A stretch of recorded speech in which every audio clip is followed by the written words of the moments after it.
po mga kababayan, simula bukas magbabalik na naman tayo sa ating mga opisina at eskwelahan. Kaya bilang inyong gabay, narito po ang 3-day weather forecast ng Pag-asa. Simulan po natin dito sa may Baguio City. Magdala po tayo ng raincoats dahil makakaranas po tayo ng temperatura sa pagitan ng 13 to 21 degrees Celsius at kung saan makakaranas po tayo ng rain showers sa susunod na 3 araw. Ganon din po dito sa may Metro Manila kung saan inaasahan natin ang minsan maulap na kalangitan na may kaakibat na rain showers bukas sa Wednesday at sa Thursday.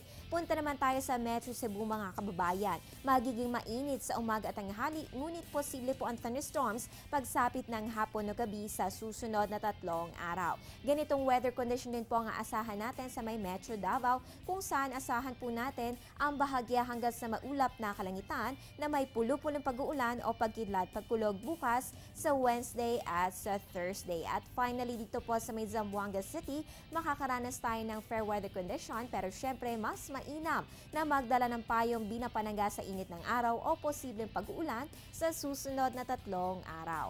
At yan po ang 3-day weather forecast ng Pag-asa. Ngayon, alamin natin ang pagtaya ng panahon sa mga piling lungsod ng bansa. Dito sa may Rojas, inaasahan po natin ang temperatura sa pagitan ng 24 to 29 degrees Celsius habang may 21 to 28 degrees Celsius sa may Calapan.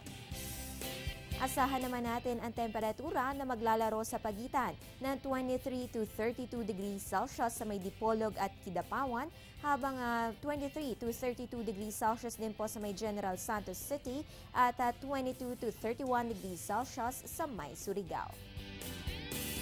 Check naman po natin ang pagtaya ng panahon sa mga tourist areas ng Pilipinas. Simulan po natin sa may Puerto Galera, meron po diyang 23 to 29 degrees Celsius, habang ang Banawe ay may temperatura sa pagitan ng 12 to 21 degrees Celsius. Punta naman tayo sa may Camiguin, ang temperatura ay maglalaro sa pagitan ng 23 to 31 degrees Celsius, habang 24 to 29 degrees Celsius ang inaasahan sa may Naga.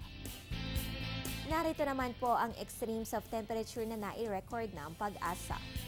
Ang minimum po natin ay 22 degrees Celsius, habang ang maximum ay 22.8 degrees Celsius. Punta naman tayo sa ating relative humidity. Yan po ay 74%, 8 o'clock ng umaga, habang alas 6 ng umaga meron po tayong 80% maximum relative humidity. Magbabalik po kami makalipas lamang ang ilang paalala.